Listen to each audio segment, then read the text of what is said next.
How did you manage the relation with a client when the value struggles to arrive in the short term? How do you convince the client of having made a good investment? Yeah, driving value to customers, it's not just a claim, it's our purpose, if you would say. But I see the point of your question, because sometimes it's not that immediate. Like sometimes we try to achieve long-term value, and so it takes time. It's not always visible. The situation you are describing, so the one in which the client has to be convinced of the goodness of his investment, is quite undesirable, because when you purchase something, you don't like being left wondering, oh, who knows if I spend my money wisely. No, it's not nice. So I think we should try to prevent it, actually.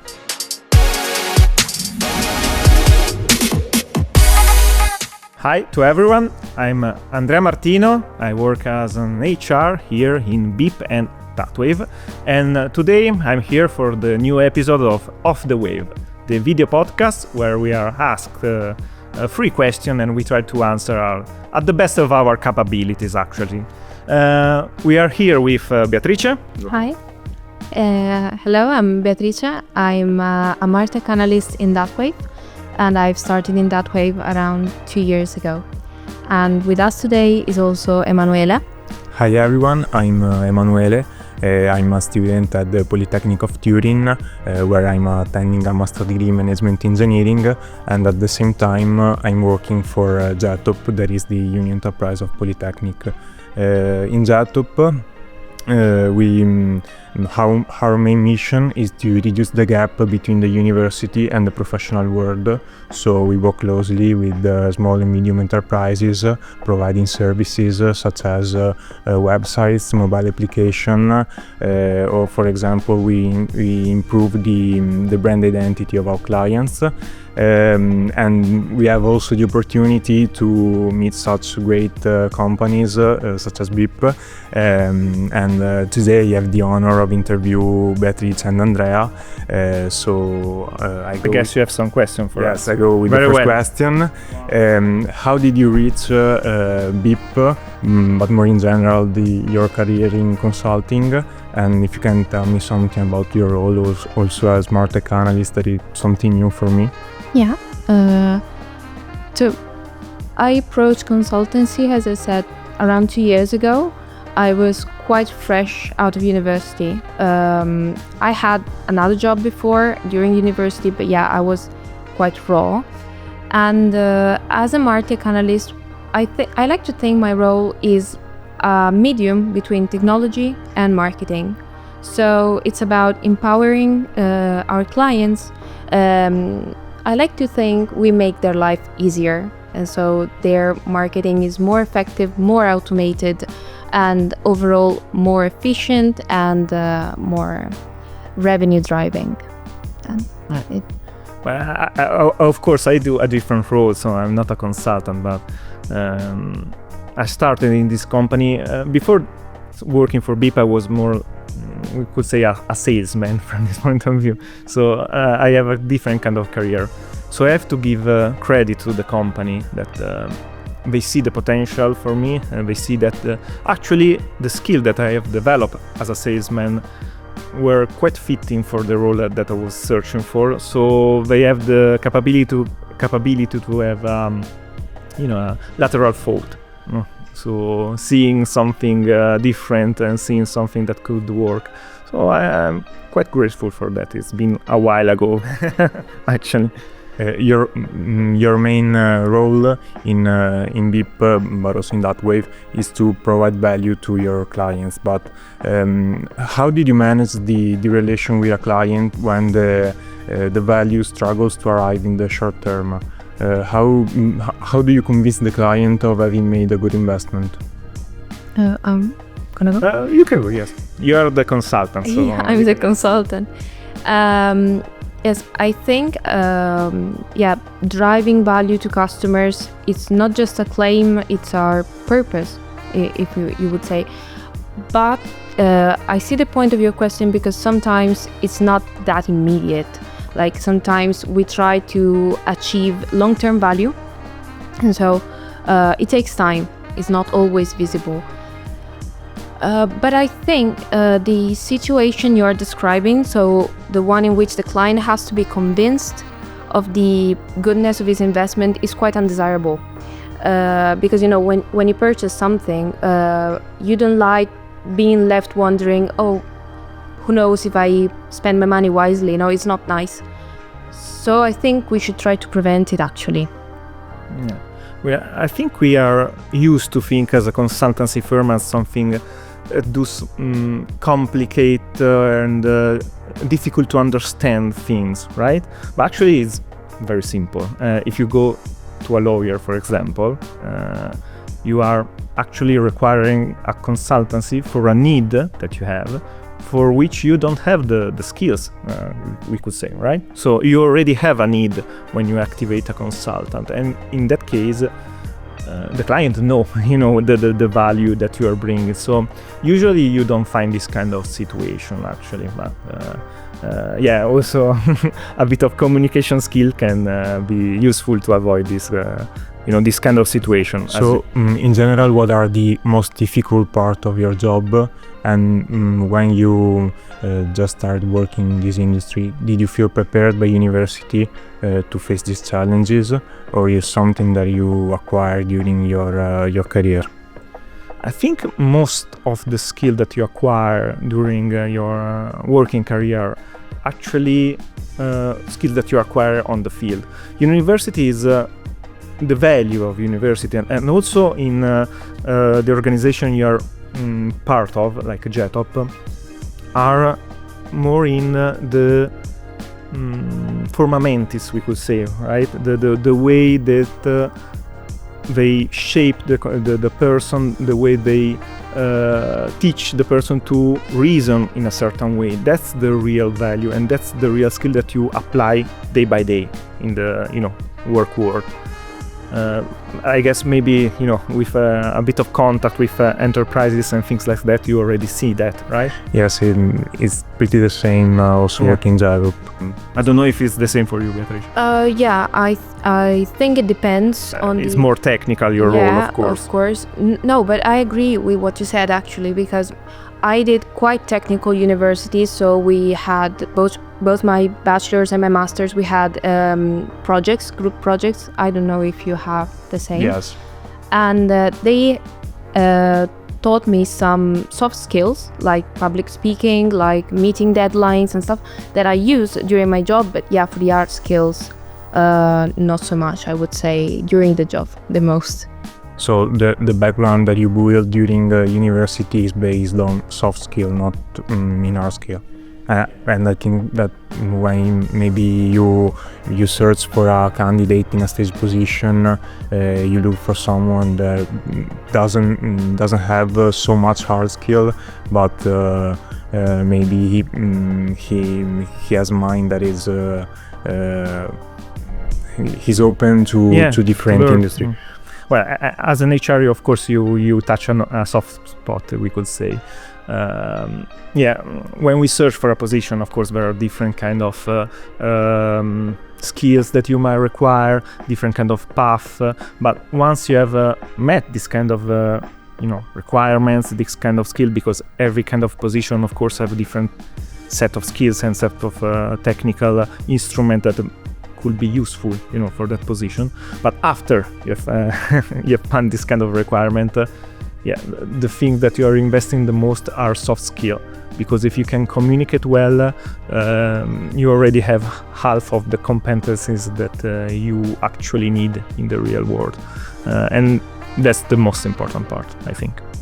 But for example, the technical part during the hiring process for enter in Datwave, what is about?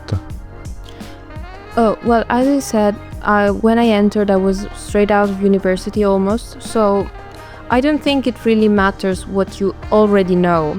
It's a matter, how Andrea was saying, of the approach, how curious you are how eager to learn you are. So I don't think, do you feel like as a young student who is starting to approach the job world, do you feel a pressure to know everything right from the start? in terms of art skills? No. Okay. Well, I think that's great actually. University, it's important that university give the opportunity to express more the ability to work in team, the ability to as also Beatrice say, respecting deadlines, speaking public, things like this are very, very important. Thank you. Now I have a tough question. A lot of people says that working consulting, mainly here in Milan, is a highly competitive environment. But does this competition spill over into teamwork, or is teamwork a real value that is lived every day in office? And is it possible to create relationship with colleagues? Do you want to answer? Maybe I'm the wrong person to ask because I'm not really a competitive person, so I don't feel it very much. But at least for my team and for the people I've met, I never felt this kind of competition. Instead, what I find nice is that I can go to whatever colleague for whatever question, maybe learning something new, and they're always available. We're always available for each other. That's very important actually, to have a good workflow from this point of view.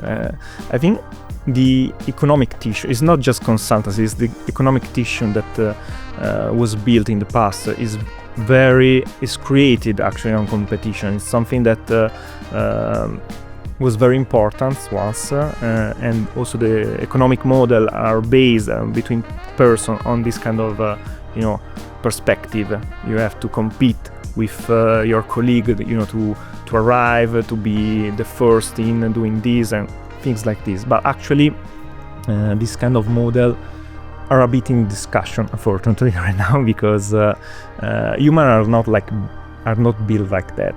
Humans are more cooperative in nature, right? So also, Beatrice, I think you see that you work in a team that is very cohesive. But I see this kind of relationship between colleagues very often.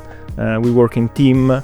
We achieve result as a team, and that's very important to create a good environment. Maybe I heard about stories of colleagues that stays in office until 11 o'clock in order to obtain the promotion.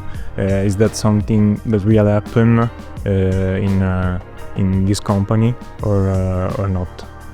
I will not tell you that it doesn't happen that you stay late at the office, but I don't see it as something you do to get the promotion. Like, if you do your job and you do well, you will get the promotion regardless of the time you clock out. I don't know if Andrea agrees. Yeah, I think it's the difference between we were saying before. Like, if you stay maybe with your team, because in that moment you have an objective to reach, so it's not something that you do always, but it's something that it is needed as a team in that moment. It also has a different weight on the person that okay, I do stay in the office because I feel the pressure to do it. I feel that I need to stay in the office to get the promotion, to arrive before my colleagues, right? So this is the different kind of approach and the mentality that I think right now is switching finally. And I think in BIP was always more like an approach where cooperation was more important. Thank you. To be honest, I felt more competition when I was in university than when I was right now that I'm working, because there's always someone who doesn't want to share notes and constantly trying to upsell themselves. I don't know if you feel something like that. I don't feel this kind of competition. You're not a competitive person. In university, not.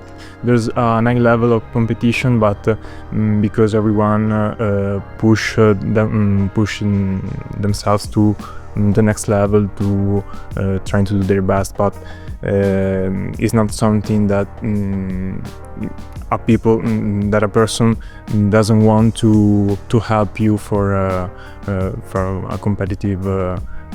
It's a competition with yourself, we will say. Yes. Okay. That's a healthy competition, yes. actually. Now I have some question about the AI that is a crucial topic nowadays, and also all the concerns and the opportunity that it carry on. So I want to know how BIP use the AI within the company, and what are the most common issues that BIP and Datwave solves by using the AI. I think this is for you. Thank you. We're starting to progress really much on AI, I would say, and I obviously can talk about my area, so MarTech.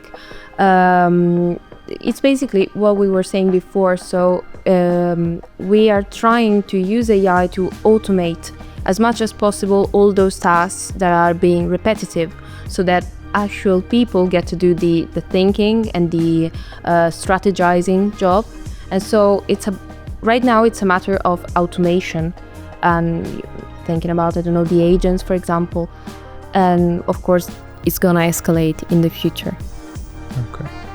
And how the AI will change this sector over the next 3-5 years? Do you believe that the AI can steal your job, or is something that will never happen? I don't think AI can do coffee breaks. Exactly. It's a joke, but actually, sorry, because I already heard this kind of joke, so that's why. But actually, thinking about it in the past, I thought, yeah, but actually that's the real value sometimes that as a human you can give, and that AI will never be able to give, because of course right now there are things that AI cannot do that I can do, but I will never know if in the future AI will reach out, to this kind of gap, and will be able to do most of the work that I can do. Right now I just don't know, but I know that the value of relation, it's something that also have an economical weight in the companies. The way we construct a relationship in the companies can have an impact on how the company work and how the companies conduct. And we never have to underestimate this kind of value for the company. So the last question is, what is the part of your job that will never be substituted by an AI agent? I'll have to agree again with Andrea in saying I always say right thing. Well, it's okay. yes, of course, other than the coffee breaks, also the emotional intelligence part, because I think trust among us and the client is a very, very important part of our job, at the same level of the technical skills, because if you have a client that doesn't trust you, that's gonna be quite a big problem. And so yeah, I would say everything that concerns emotional intelligence and keeping the client and decision also, I think. And decisions, of course, yes. Thank you.